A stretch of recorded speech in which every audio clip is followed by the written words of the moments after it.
여기 보시면 굉장히 재밌는 표현이 있는데요. 안녕하세요. 저는 한국원자력연구원에서 선진 SMR 기술개발부에 근무하는 어재혁입니다. 선진 SMR 기술개발부는 물 이외의 냉각제를 사용하는 소듐 냉각 고속로, 고온가스로, 그다음에 용융염 원자로, 이런 원자로들을 주로 개발하는 부서이고요. 보통 이런 원자로들을 제4세대 원자로라고 얘기를 하고, 그래서 오늘 시간에는 이 제4세대 원자로 중에서 소듐 냉각 고속로에 대해서 설명을 드리도록 하겠습니다. 그럼 소듐 냉각 고속로에 대해서 한번 검색을 해 보겠습니다. 제일 먼저 나오는 사진이 러시아의 소듐 냉각 고속로인데요. 이게 이제 러시아가 소듐 냉각 고속로 분야에서 굉장히 앞서가고 있기 때문에 이제 가장 최신 원자로 중에 하나라고 보시면 됩니다. 그래서 한번 읽어볼까요? 그러니까 소듐 쿨드 패스트 리액터라고 얘기를 하고 있죠. 소듐 냉각 고속로 SFR은 액체로 용융된 상태의 금속 소듐을 냉각제로 사용하는 고속 증식로이다, 이렇게 얘기되어 있는데요. 액체로 융해된 상태의 금속, 이렇게 표현이 되어 있는데, 융해라는 표현은 물질의 결합 구조를 얘기하는, 그러니까 같이 융해나 용융이나 전부 다 고체 상태에서 액체 상태로 이제 변화하는 그런 것들을 얘기를 하는 건 맞는데, 이제 보통은 융해라고 하면 물질의 결합 구조를 주로 얘기를 하는 거기 때문에 우리 일상생활에서 얘기하려면 용융된이라고 표현을 하는 것이 좋겠습니다. 그 다음에 고속 증식로이다라고 처음부터 이제 우리가 굉장히 생소한 단어가 나오고 있는데요. 고속 중성자를 활용하는 원자로 중에 하나로서 사용한 해결료보다 더 많은 해결료가 나올 수 있는 그런 증식이 가능한 원자로이다, 이렇게 이해를 해주시면 되겠습니다. 그 다음에 지속 가능성, 높은 경제성, 안전성, 적은 방사성 폐기물, 핵 확산 저항성 등 제4세대 원자로로서의 조건을 만족하고 있다. 이 말은 맞는데요. 높은 경제성이라는 부분이 이제 눈에 들어오는데요. 초기 원자로 투자 개념으로 봤을 때는 경제성이 현재 가동 중인 상업용 경수로보다는 높지 않다고 평가를 받고 있습니다. 물론 이제 해결료 주기를 선행 해결료 주기, 후행 해결료 주기를 다 포함을 한다면 궁극적으로는 표현을 할 수가 있겠지만, 지금 일반적으로 우리가 이해를 할 때는 높은 경제성을 여기서 강조하기보다는 경제성, 안전성, 적은 방사성 폐기물, 핵 확산 저항성 등이라고 표현하는 것이 좋겠습니다. 그 다음에 여기 보시면 소듐 냉각 고속로에 대한 관심이 이제 그 이후에는 줄어들었다라고 하는데, 관심이 줄어든 것도 사실이지만 사실은 이제 경수형 원자로, 그러니까 상업용 경수로의 기술이 점점점 발전을 하면서 소듐 냉각 고속로에 대한 관심이 상대적으로 줄어들었다, 이렇게 보시면 되겠습니다. 소듐 냉각 고속로의 발전 원리에 대해서 간단히 설명드리겠습니다. 그림에서 보시는 바와 같이 원자로 노심이 여기에 위치를 하고 있고요. 원자로 노심에서 나온 열이 소듐 냉각제를 통해서 이 노심 상부에 있는 고온 풀 지역으로 전달이 되게 됩니다. 그러면은 이 열이 원자로 용기 안에 위치한 중간 열교환기라고 하는 열교환기를 통해서 중간 열 전달 계통으로 전달이 되고요. 이 전달된 열은 급수축에서 공급되는 물을 데우게 돼서 이 가열된 물이 증기로 바뀌면서 증기가 터빈으로 공급되어서 터빈을 돌리면서 이 발전기를 돌려서 전력을 생산하는 그런 과정을 거쳐서 운영이 되고 있습니다. 그래서 여기에서 나온 그 터빈을 거친 증기는 냉각이 되면서 다시 급수축으로 전달이 돼서 증기 발생기로 들어가게 되고요. 여기에서 열을 전달한 중간계통 소듐 냉각제는 다시 펌프를 통해서 중간 열교환기로 들어가게 되고, 이 중간 열교환기에서 열을 받아서 다시 순환하는 그런 구조를 갖게 됩니다. 경수로와 차이점은, 경수로는 낮은 에너지를 가진 열 중성자를 이용하는 기존 경수로와 달리 SFR은 에너지가 높은 고속 중성자를 이용해 핵분열을 일으킨다. 이거 맞는 얘기입니다. 이제 보통 핵분열을 하고 나면 에너지가 굉장히 높은 고속 중성자부터 나오는데, 경수로에서는 그거를 물을 이용을 해서 감속을 시키면서 에너지가 상대적으로 낮은 열중성자로 에너지를 낮춰서 핵분열을 일으키는 그런 개념이라고 보시면 되고, 그러니까 소듐 냉각 고속로 포함하는 고속로에서는 이 고속중성자를 그대로 이용을 해서 핵분열을 하기 때문에 고속중성자 개수도 더 많을 뿐만 아니라 할 수 있는 능력이 더 많아지는 거죠. 그래서 핵 분열에만 사용이 되는 게 아니라 핵종 변환이라든지 소각 이런 쪽에도 많이 사용이 된다. 그래서 우리가 고속로를 연구를 하는 것이다. 그다음에 이때 발생하는 열은 액체 소듐에 의해 증기 발생기로 전달되며 증기 발생기에서 생성된 증기가 터빈을 돌리고 터빈이 돌아감에 따라 발전기가 함께 돌아가며 전기를 생산한다. 이거 맞는 얘기죠. 이것들은 이제 증기 발생기까지 열이 전달이 되고 나면 그 다음부터는 경수로나 일반 화력발전소의 원리와 유사하다고 보시면 되겠습니다. 예, 다음은 SFR의 장점에 대해서 이제 설명을 좀 드리도록 하겠습니다. SFR은 제4세대 원자로라는 명칭에 걸맞게 지속성, 안전성, 경제성, 핵 확산 저항성 및 개발 비용에서도 높은 평가를 받은 바가 있다. 라고 맞는 얘기입니다. 그래서 여기에서 우리가 알아야 될 부분이 있는데요. 제4세대 원자력 시스템은 2001년에 전 세계 주요 원자력 개발 국가들이 모여서 우리 한번 같이 공동 연구를 해보자라고 결성한 국제 공동 연구 협의체라고 보시면 됩니다. 그래서 이제 젠포라는 그 국제 공동 연구에 서명을 하고 20년 이상 국제 공동 연구를 주요 원자력 개발 국가들과 함께 수행을 해오고 있습니다. 그래서 그 젠포 원자로에서 4가지 달성 목표를 제시를 하고 있는데요. 그게 바로 경제성, 안전성, 지속성, 그 다음에 핵 확산 저항성 이 4가지라고 보시면 되고 이 4가지를 기존의 원자로보다 훨씬 더 높은 수준의 목표를 달성할 수 있도록 기술 개발을 같이 하자라는 취지로 국제 공동 연구를 계속 지속적으로 추진을 하고 있다 이렇게 보시면 되겠습니다. 그래서 SFR은 고온가스로와 함께 고온가스로 HTGR, VHTR 이 부분이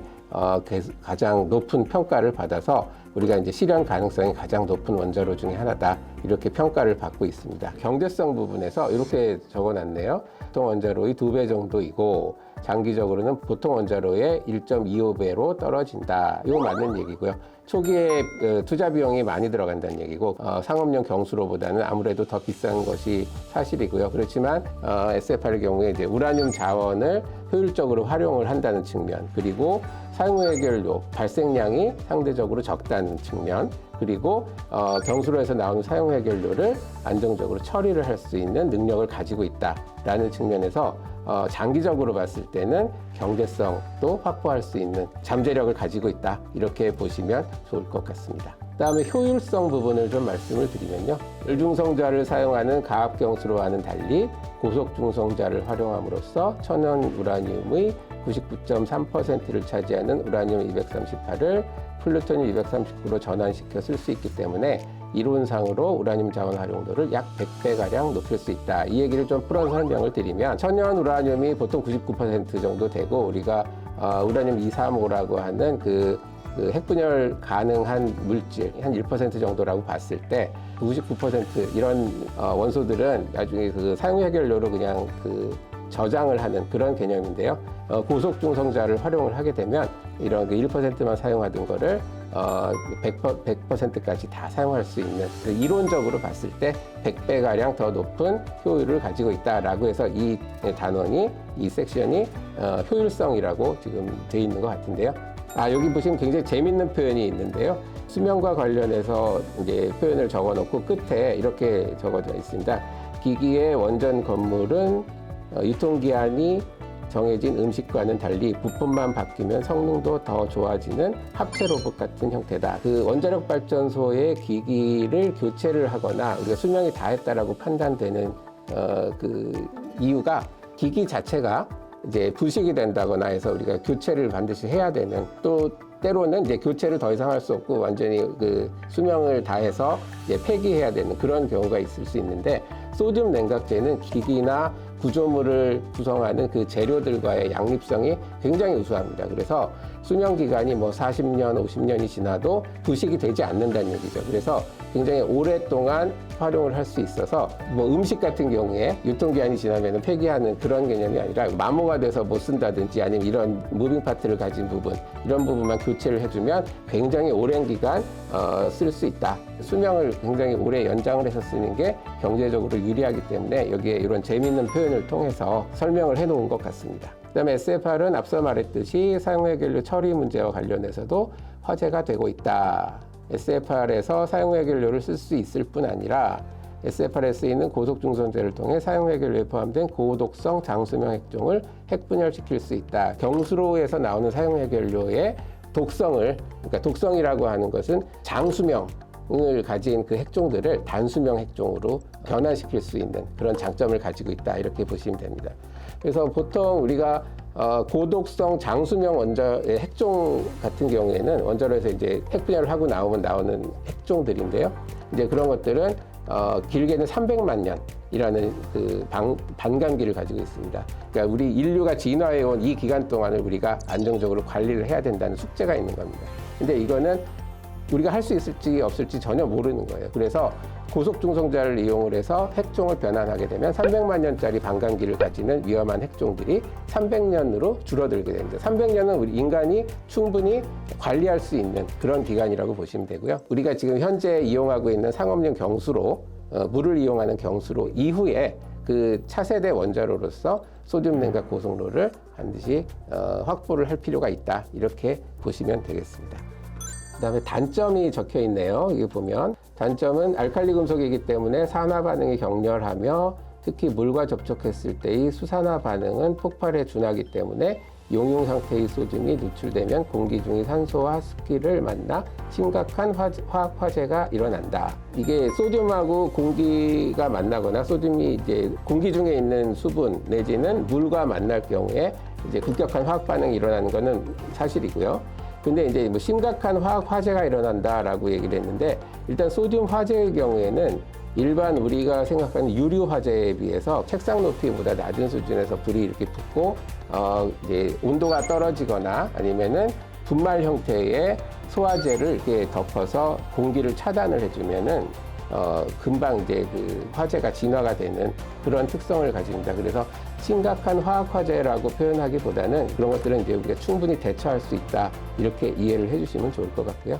그다음에 이제 실현 가능성이라고 되어 있는데요. 이거는 제4세대 원자로, 물 이외의 냉각제를 사용하는 원자로들은 아직은 그 실현이 된 것들이 많지 않아요. 우리 실생활에 실질적으로 활용을 할 수 있는 그런 수준까지 개발을 해야 되는 게 숙제입니다. 근데 아무래도 경수로보다는 기술이 높지 않기 때문에 우리가 개발해야 될 기술들이 좀 가지고 있어서 실현 가능성을 평가를 해봤을 때 아까 말씀드린 제4세대 원자력 시스템 국제 공동연구 평가를 해서 고온가스로와 함께 가장 그 실현 가능성이 높은 노형으로 평가를 받고 있다. 이렇게 보시면 됩니다. 그래서 소듐 냉각 고속로는 이제 꾸준히 연구 개발을 한다면 우리나라에서도 조만간 그 2030년대 후반까지 가면 우리나라에서도 이제 도입을 할 수 있지 않을까. 그것을 목표로 해서 우리가 지금 열심히 연구 개발을 하고 있다. 이렇게 보시면 되겠습니다. 모든 기술이 그렇겠지만 소듐 냉각 고속로도 굉장히 큰 장점이 있음에도 불구하고 여러 전문가들 사이에서조차 찬반이 나뉘고 있습니다. 원자력 발전이라는 것은 사용해결료 문제와는 뗄래야 뗄 수 없는 그런 상황이고요. 그래서 우리가 우리 후손들을 위해서 원자력의 지속성을 고려한다면 우리가 소듐 냉각 고속로를 포함한 고속로 기술을 확보하는 것이 반드시 필요하다. 이런 말씀을 꼭 전해드리고 싶습니다. 그래서 앞으로도 우리가 소듐 냉각 고속로뿐만 아니라 제4세대 원자로에 대해서 지속적으로 연구 개발을 할 수 있도록 여러분들의 많은 응원과 관심을 부탁드리겠습니다. 과학하는 원현이 구독, 좋아요, 알림 설정 부탁드립니다.